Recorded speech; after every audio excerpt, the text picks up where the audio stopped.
मेरे प्यारे बच्चों, अब चिंता क्यों कर रहे हो, जुड़ो ना हिंदी विद डॉक्टर सतीश। आज मेरे प्यारे बच्चों, हम लोग कक्षा 10 की श्रृंखला के अंतर्गत 5वां पाठ राम नरेश त्रिपाठी जी का अध्ययन करेंगे। मेरे प्यारे बच्चों, मैं बार बार आपको हर वीडियो में बताना चाहता हूं कि हिंदी साहित्य के इतिहास को 4 भागों में बांटा गया। आदिकाल, भक्तिकाल, रीतिकाल और आधुनिक काल। उसी रीतिकाल और भक्तिकाल इसी क्रम में एक स्वच्छंदतावादी काल आता है। अब राम नरेश त्रिपाठी को कहाँ पर रखेंगे? उनको स्वच्छंदतावादी काव्यधारा में आधुनिक काल के अंतर्गत रखेंगे। और अब इनकी प्रश्नों को हम बिना किसी भूमिका के समझा जाए। पंडित राम नरेश त्रिपाठी का जन्म काल क्या है? देखो, पूछा इसने जन्म सन ही है, लेकिन घुमा दिया जन्म काल। आपको थोड़ा ध्यान देना है। 1889 संयोग से यही विकल्प सही है आपका का, वरना तो चारों विकल्प पढ़ने पड़ते। ये ध्यान में रखना है। 1889 में और किसी कवि का जीवन, हाँ, जयशंकर प्रसाद का भी 1889। पंडित राम नरेश त्रिपाठी का जन्म उत्तर प्रदेश के किस जनपद में हुआ? देखो, ये सारे प्रश्नों को बहुत ठीक से पढ़ा करो। इनमें होगा कि आपका जीवन परिचय याद हो जाएगा पूरा। अब किस जनपद में हुआ? तो इलाहाबाद नहीं, जौनपुर सही, यानी कि आपका विकल्प जौनपुर सही है। राम नरेश त्रिपाठी जी हमारे जौनपुर डिस्ट्रिक्ट के थे। और गांव का नाम अगर बच्चा पूछा जाता है तो कोयरीपुर बताना है, इसको अलग से प्रश्न नहीं बनाया गया। पंडित राम नरेश त्रिपाठी का निधन कब हुआ था?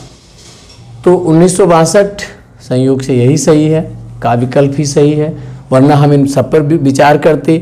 1964, 1966, 1968, लेकिन इन पर विचार करने की आवश्यकता नहीं है। पंडित राम नरेश त्रिपाठी किस काव्य धारा के कवि हैं? ये अच्छा प्रश्न है। प्रयोगवादी बच्चों, जैसे भक्तिकाल के 2 पार्ट थे, वैसे रीतिकाल के 3 पार्ट थे। रीतिबद्ध, रीति सिद्ध, रीति मुक्त।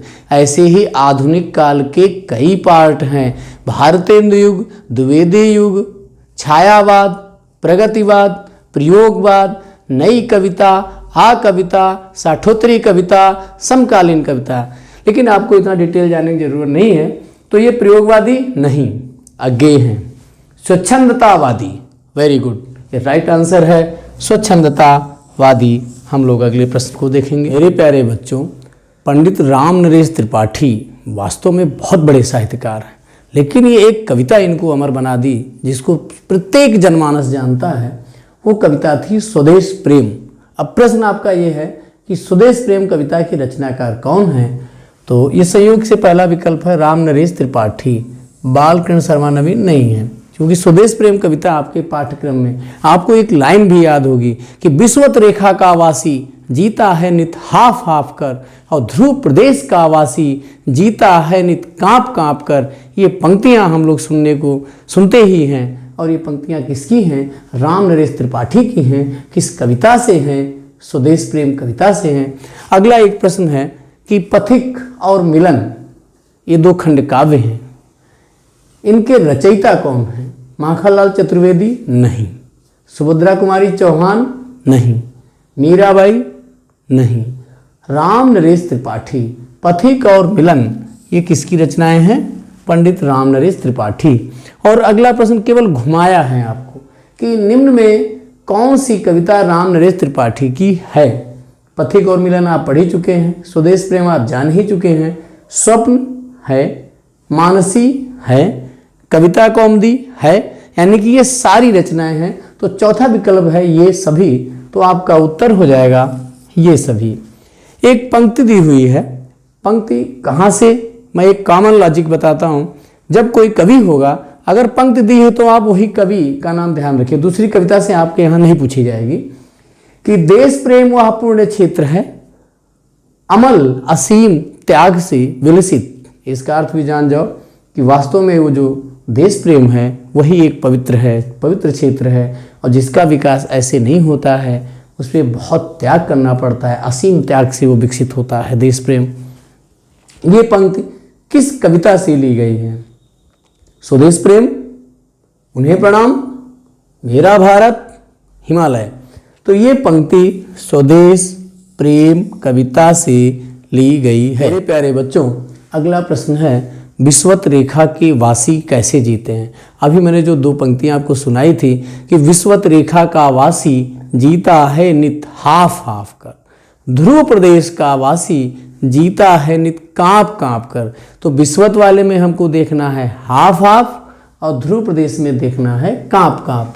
तो इसमें विकल्प खा मिल गया, हमारा विकल्प खा सही है। ध्रुव प्रदेश के वासी कैसे जीते हैं, तो कांप कांप कर, हमारा विकल्प गा है, इसलिए ये कांप कांप कर हमारा ये विकल्प गा सही हो गया। स्वदेश प्रेम कविता में कवि ने किसकी शिक्षा दी, एकदम स्पष्ट है, स्वदेश प्रेम, अपने देश से प्रेम करने की शिक्षा दी गई है और साथ साथ स्वाभिमान की भी शिक्षा दी गई है। अभिमान की नहीं, स्वाभिमान की दी गई है, स्वदेश प्रेम की दी गई है। मेरे प्यारे बच्चों, बहुविकल्पीय प्रश्नों में हमेशा चारों विकल्पों पर विचार कर लेना चाहिए। देखो इसमें दोनों सही, अब हमें घा देखना है, खा और गा दोनों। इसका मतलब है कि हमारा घा विकल्प सही है, खा और गा दोनों। कवि ने मृत्यु को क्या बताया है, स्वदेश प्रेम कविता में पंडित जी ने मृत्यु को क्या बताया है, तो सागर नहीं, मृत्यु एक सरिता है जिसमें श्रम से कातर जीव नहाकर काया रूपी वस्त्र बहाकर। ये ध्यान रखना है कि मृत्यु एक सरिता है, जरूरी मृत्यु तो जरूरी नहीं है, होगी तो सबकी। सरिता विकल्प आपका सी सही है कि मृत्यु क्या है, सरिता। डी विकल्प आपका जैसे एकमात्र सत्य, ये बात तो सही है कि मृत्यु एकमात्र सत्य, लेकिन वो विकल्प आपका नहीं सही है। मृत्यु को पंडित जी ने क्या बताया है, सरिता बताया। मेरे प्यारे और दुलारे बच्चों, पढ़ाई आनंद का विषय है, चिंता का विषय नहीं है, पढ़ाई आनंद का विषय है। चलिए आनंद आनंद में पढ़ते हैं। स्वदेश प्रेम कविता में कवि ने निर्भय होकर किसके स्वागत की बात कही है, नेताओं की नहीं, सेनाओं के नहीं, मृत्यु का। वास्तव में स्वदेश प्रेम में रामनरेश त्रिपाठी जी ने, मैं आपको एक पंक्ति सुनाता हूँ, निर्भय स्वागत करो मृत्यु का, मृत्यु एक विश्राम स्थल है। किसका स्वागत करने की बात कही है, मृत्यु का। मृत्यु वाला विकल्प आपका सही है। देश प्रेम के लिए क्या क्या आवश्यक है, देखते हैं विकल्प क्या है। धन और शक्ति बहुतों के पास थी। क्या स्वतंत्रता संग्राम में सबने प्रतिभाग किया, क्या अंग्रेजों के विरुद्ध खड़े हुए, नहीं, इसलिए ये चीज़ आवश्यक नहीं है। त्याग और बलिदान यही आवश्यक है। अगर आपके अंदर त्याग की भावना है, बलिदान की भावना है, तभी आप देश से प्यार कर सकते हैं। घर परिवार सभी के पास था, तो हमारा विकल्प खा सही है, त्याग और बलिदान। रामनरेश त्रिपाठी जी की भाषा क्या है, अब ये बात सही है, हर कवि की भाषा जान लेनी चाहिए। आपको बता दें कि आदिकाल की भाषा थी डिंगल और पिंगल, ऐसे ही भक्ति काल में 2 भाषाएं 3 भाषाएं पर ज़्यादा काम हुआ। जैसे राम काव्य धारा में अवधी और ब्रज दोनों चली, जायसी ने केवल अवधी में लिखा प्रेमाख्यान परंपरा में, ऐसे उसमें संत काव्य परंपरा में पंचमेल खिचड़ी कबीर ने लिख दिया। भाषा जानना जरूरी है। तो रामनरेश त्रिपाठी चूँकि आधुनिक काल के हैं, स्वच्छंदतावादी काव्य धारा के हैं, इनकी भाषा खड़ी बोली है।